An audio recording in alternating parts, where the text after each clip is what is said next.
Why yes, it is time for me to spill the tea on the Shadow Snorlax PvP IVs. The time has come for the Shadow Snorlax PvP IV deep dive for Ultra League PvP. Shadow Snorlax was the runner-up in my PvP IV deep dive vote I did for the With Light There's Shadow event in Pokemon Go. The winner was Drapion, and I already did the Great League Shadow Drapion PvP IV deep dive, link above and in the description if you want to check it out. I was going to do the Ultra League version as well, but as I note in that video, it was really time consuming. It took me like 3 days to really boil down and balance out everything with Shadow Drapion there.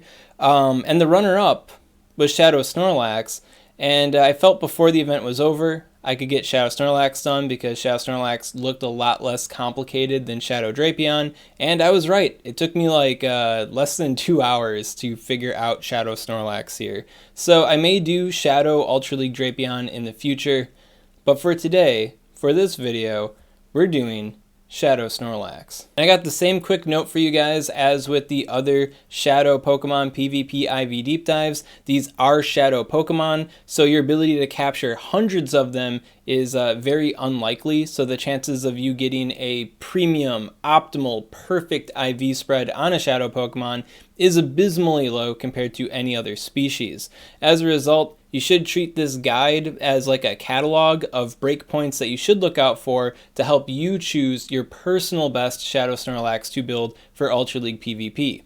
Good news though, compared to, the Shadow Nidoqueens and the Shadow Drapion, it seems fairly easy to get a very good Shadow Snorlax.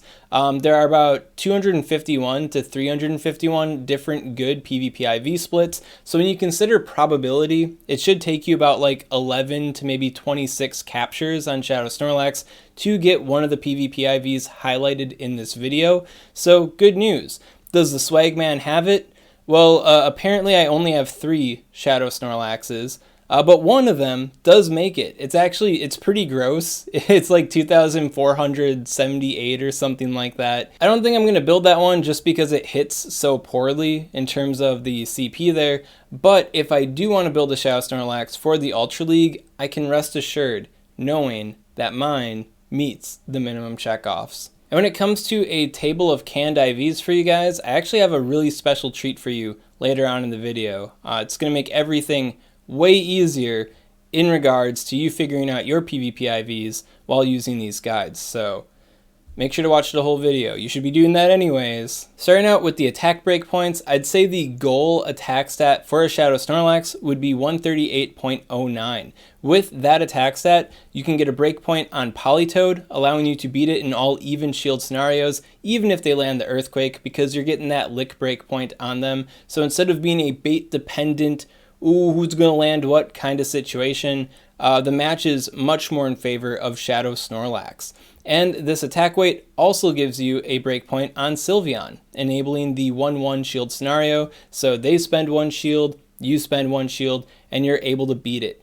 Snorlax and Shadow Snorlax are kind of like soft checks to Charmers because, they're so bulky, they hit them for neutral, all that. And yeah, this makes it that much more consistent in the Sylveon matchup. Now there are higher attack breakpoints you could consider, but I don't find a whole lot of value in most of them. I'd say the most interesting one would be the Togekiss breakpoint at 140.17, but that is based on the defense stat of a rank 1 Togekiss, and I believe most Togekisses that you're going to come across in practice are going to have like egg hatch IVs because there are very few events where you can catch like a Togepi or a Togetic in the wild.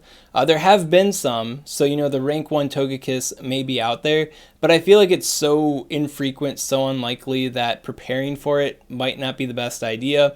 And if it does come down to an egg hatch Togekiss, then you're going to be getting the attack breakpoint on it anyways, even if you have like a 0 attack IV. So it's kind of worth thinking about, but I'd kind of treat it more as a consolation prize than a goal. If you happen to have that attack stat, then congratulations, the poor fool with the rank 1 Togekiss is going to lose the 1-1 shield scenario and maybe the 1-2 shield scenario, but doesn't seem all that repeatable.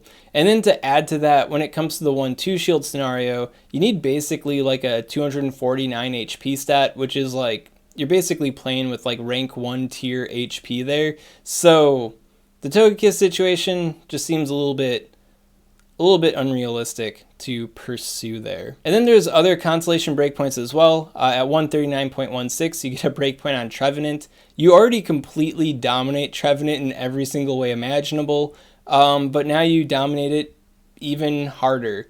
Usually in these PvP IV deep dives, like, I like to highlight those kind of breakpoints because, hey, you clip them from reaching a charge move, and you can overcome them at a shield disadvantage.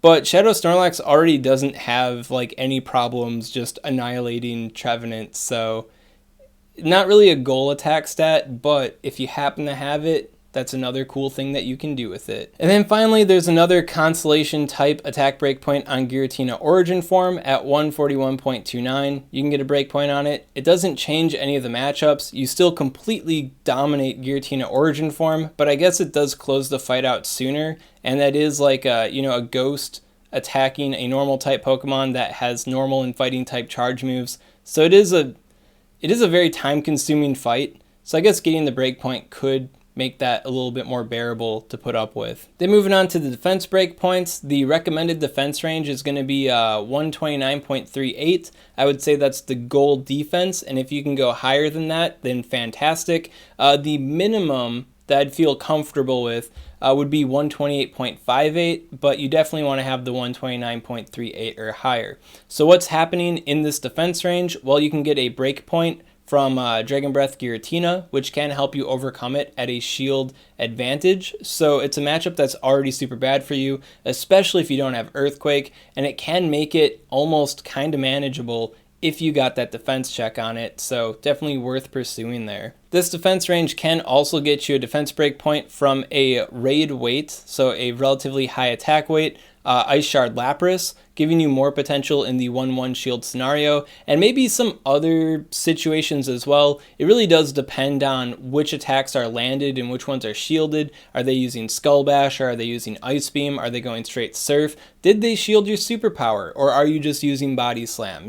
So there's a whole lot of wonky situations that can happen with Lapras, and having a defense breakpoint from Ice Shard definitely makes that matchup a lot more in your favor than it would be otherwise. This range also helps you overcome Clefable in the 1-1 shield scenario, so once again, Snorlax being this soft check to Charmers, doing that job a whole lot more consistently if you got this defense stat. And then there are more minor defense breakpoints at like 127.53, which encompass the Aromatisse and the Slurpluff. So obviously this bigger defense stat is going to help you against those Charmers as well. And then finally, there is also the Best Buddy XL Skarmory. And having the defense breakpoint on it at 128.97 can enable you to get the 1-1 shield scenario on it and the 1-2 shield disadvantage situation on it as well. And if you're getting the 1-2, that means you're getting the 2-2 as well. Now, of course, having a higher defense stat is always better, but I'd say for the most part, a lot of the higher defense breakpoints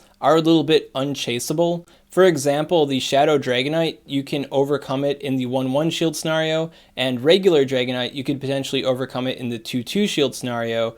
But in order to do that, you have to basically have a max defense stat, and even then, you're hoping that they have a very low attack stat themselves, and it's very easy for them to have a high enough attack stat that you just can't get that breakpoint. And on top of that, it's a Shadow Pokemon, so your ability to chase that defense stat to begin with is very, very unlikely. There's also a defense breakpoint against the Ferrothorn at 132.43, which can give you more consistency in the 1-1 shield scenario, but once again, being able to chase after that defense stat, 132.43, that's pretty high end for defense, but if you do happen to have it, I guess you can look forward to that potential advantage. There is also defense breakpoints against Escavalier, and sort of like with the Dragonites, it is a little bit unchaseable to an extent. And then to that end too, you also need high HP to do the really cool stuff with the defense breakpoint. so I really wouldn't worry about the Escavalier matchup too much. And there are a lot of more minor defense breakpoints that I'm not talking about here because they fall into like the 127 to 128 range. And what I found when I was like doing some more research on them is that it's really hard to get Shadow Snorlax's defense that low. Like as long as you have like at least 11 Shadow Snorlaxes to choose between, chances are you're going to have enough defense on your Shadow Snorlax where you don't have to be considering how low you can go with the defense there. Personally, I would not build a Shadow Snorlax that has less than a 128.58 defense stat unless I had some Galaxy Brain attack HP Snorlax idea going on. And then finally, we have the HP stat. And being able to judge how much HP is enough HP on Snorlax or Shadow Snorlax is really difficult to do because these are very tanky Pokemon. They're meant to eat a whole lot of charge moves. And when it comes to eating charge moves, there are charge move breakpoints to consider, which are based off of your defense stat. So if you've got a 245 HP stat, but your defense stat is so low that you take 2 extra damage from charge moves, is that HP stat so much better than having like a 243 HP stat but with a much higher defense stat so you don't get those charge move breakpoints?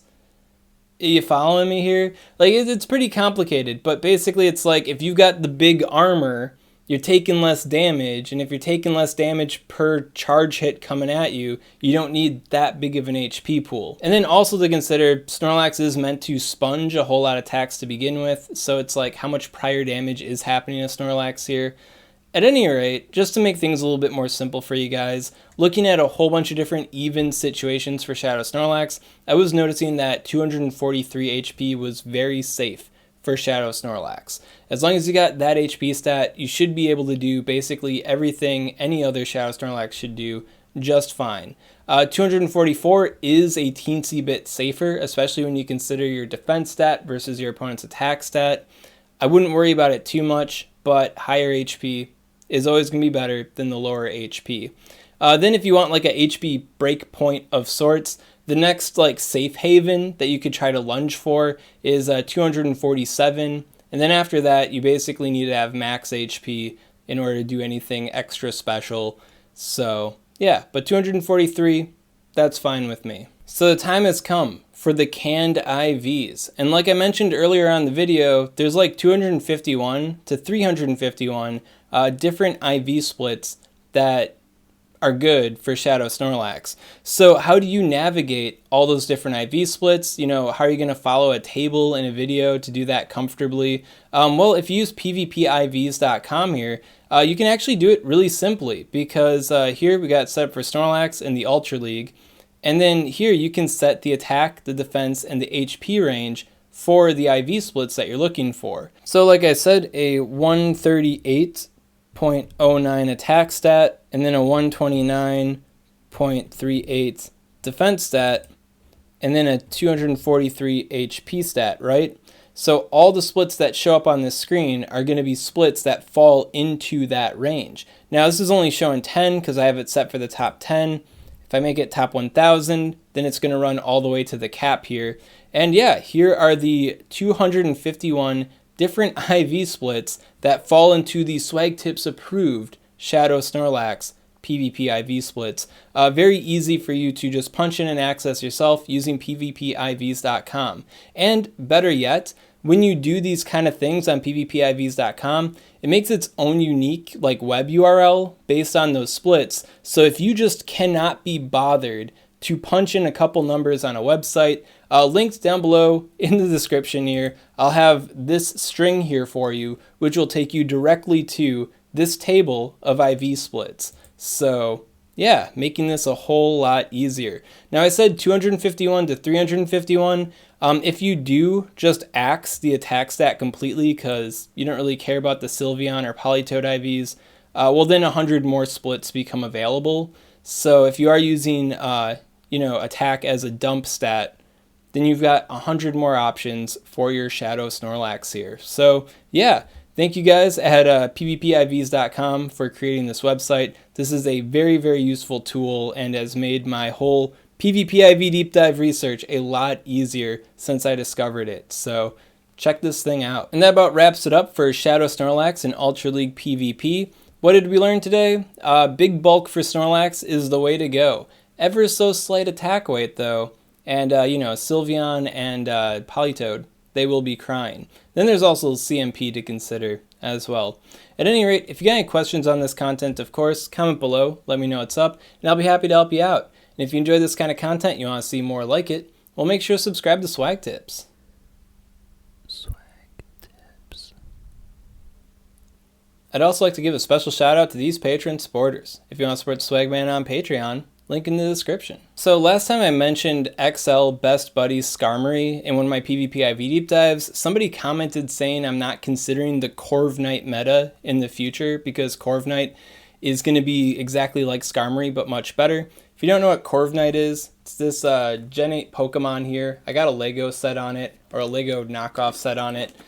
Same typing as Skarmory, arguably better move pool, arguably better stats, right? Well, when it comes to Shadow Snorlax versus Corviknight, it actually has a defense breakpoint at about 127, right? Corviknight could be attack weighted and could try to chase that defense breakpoint, but in doing so, it opens itself up to an attack breakpoint on Shadow Snorlax, which is conveniently at the 128 range that I'm suggesting in this video. So I get a lot of flack, I get a lot of criticism on my PvP IV deep dives that it's not considering the future meta, it's not considering the future, what are you gonna do when Sylveon doesn't exist and the attack breakpoint is garbage now? Well, I guess it's not exactly garbage in the Corviknight meta 4 years from now, so maybe there's some credence towards the slight attack weight, even outside of the current meta. So, chew on that, haters.